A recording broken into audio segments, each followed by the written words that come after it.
Welcome back to part 2 of Worst Crash for Every Active Cup Driver. So if you have not watched part 1, make sure you check it out after this one. Also make sure to subscribe so you never miss a video, and please leave a like, it really does help me out a lot. Anyways, let's get right into the video. Jones around, back across the field.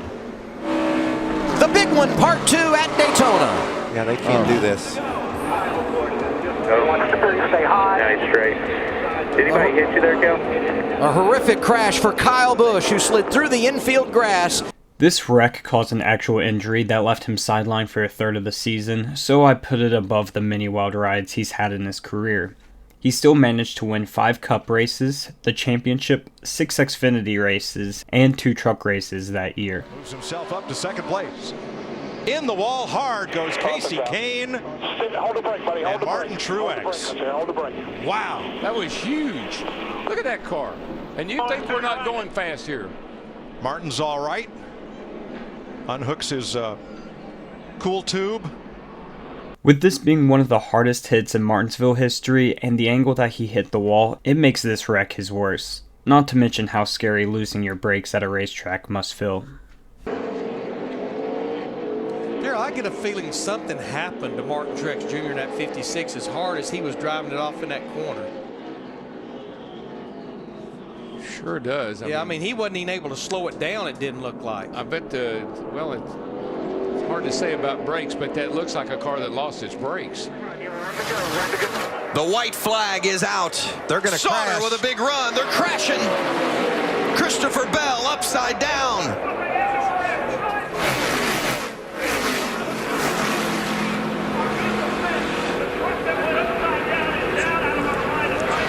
We see barrel rolls every now and then, but this rivals any barrel roll that he's had, even in dirt racing.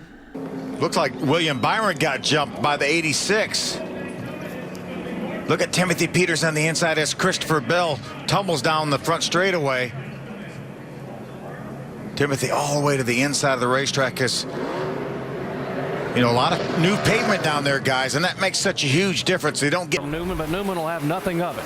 No, got trouble getting into 3, guys. Joey Logano. Big crash. Oh, he's upside down. Over and over, Logano goes between 3 and 4. No.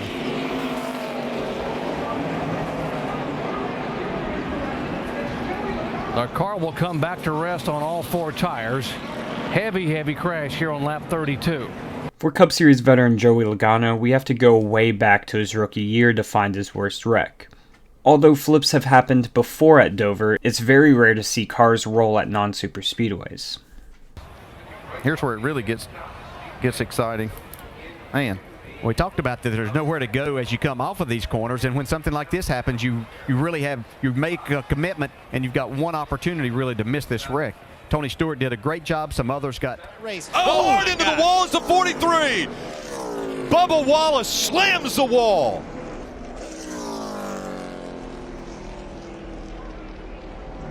That car at full speed. And that is the greatest view we could possibly see. The window net coming down. Bubba lost his brakes at Pocono, leading to him cutting through the grass to try to shave off speed, almost identical to what Jimmy Johnson did at the same track the year prior. Although the smart move to do when you lose your brakes is to ride the wall, it's just a NASCAR driver's instinct to turn left. Oh, trouble. Hard and the wall goes William Byron. Nose is in heavy. Byron went in hard. Oh. Matt Kent's has piled into Byron right to the 14 car right at the end there. 24 set down here on fire. 37. The 1. That was a huge wreck. Willie B has proved that he can consistently run in the top 10 and take care of his equipment in 2021, but the same can't be said about his rookie year. Also, with this wreck, you can add Byron to the list of drivers that have been on top of Ryan Newman. Oh my, how close was that for Harvick? And for Kurt Busch also, maybe a little damage to the right side actually from the 14. I think we now know where the golden horseshoe went. We do tonight. Stand there in the fence. Oh, there's a big crash here. Hard contact. To the inside. Back in front of the cars. And hit again. Haley with a hard hit on the inside wall and then right back out in front of traffic. Openings in the inside wall have created massive hits for decades, and this crash is no exception. Although NASCAR has tried their best to limit these openings, they still occasionally happen and end up in destruction. Whoa,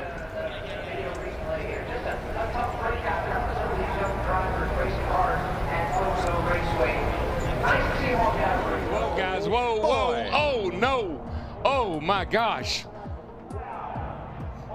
I have never seen anything like that in my life. He hit that wall a ton. Oh my gosh. Michael McDowell is a very experienced NASCAR driver, but this wreck was easily one of the worst wrecks in qualifying history. He was able to walk away from the wreck, which was a huge statement of the safety of the COT cars, which were new that year. Ford has won here at Talladega just once. It was the first race run here back in 2006. Mark Martin took it to victory lane. Oh, contact, and around goes Todd Gilliland. Hold your break there. You okay, Todd? And a big hit for the 4. Was running second.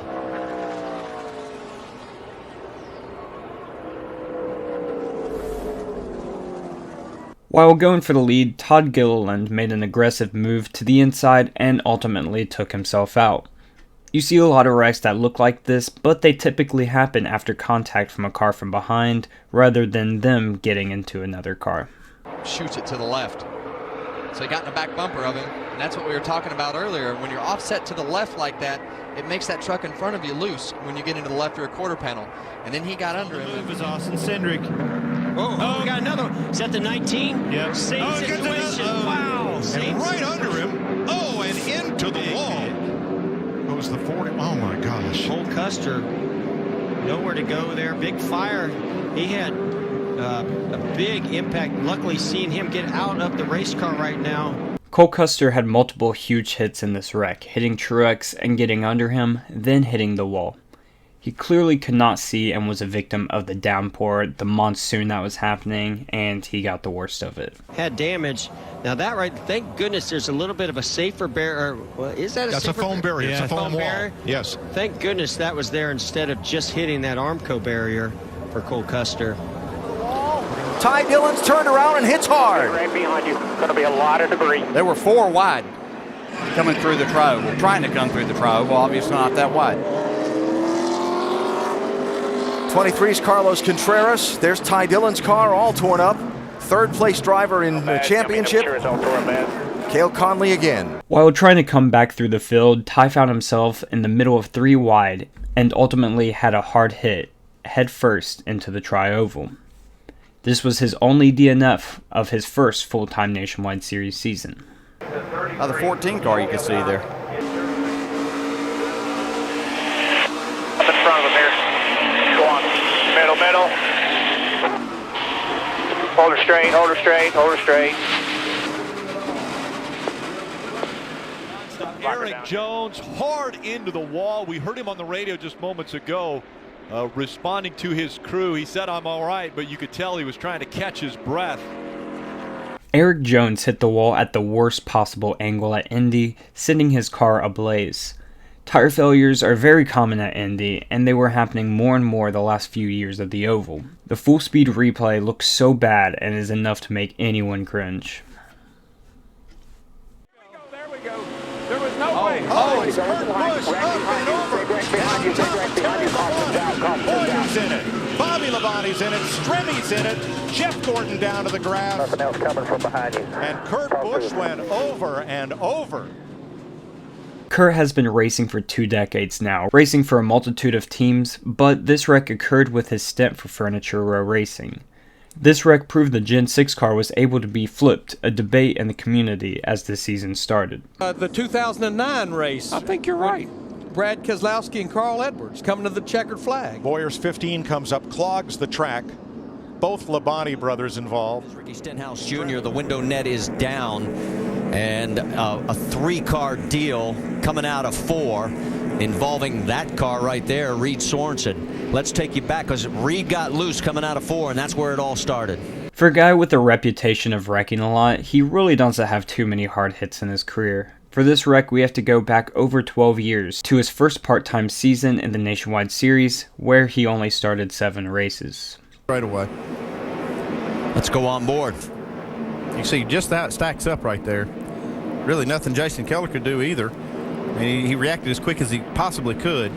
Still a hard lick for Stenhouse. Get away with that. How about Alex Bowman in the 88? Oh, he gets a shove. He's going to go sideways right in front of the pack.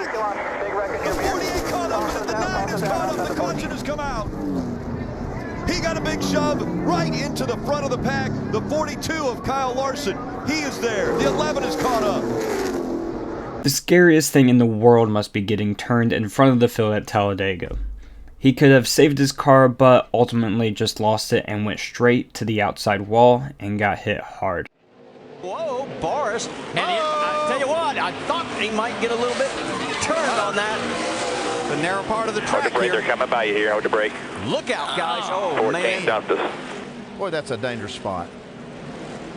Yeah, so Boris said is confirmed for this year, and this is really the only NASCAR wreck I found of him or could remember. It was no mistake that he didn't make Tony Stewart happy during the race, leading to him getting turned. Crafton. And which way will Christopher Bell go? Big crash. Heavy hit for Crafton. Caution is out. Suarez and Crafton both battling for the lead, and they are torn up. Daniel Suarez has had an adventurous career in NASCAR thus far, but this wreck happened at Atlanta in 2016 when he raced for Kyle Busch Motorsport while racing for the lead. Bell got into the back of him and turned him into Crafton, resulting in heavy hits for both drivers. Anyways guys, that is it for this video. If you haven't checked out part 1, make sure you do, and make sure you leave a like. It really does help me out a lot, and make sure you subscribe if you are new. Anyways, I'll see you in the next video. Peace.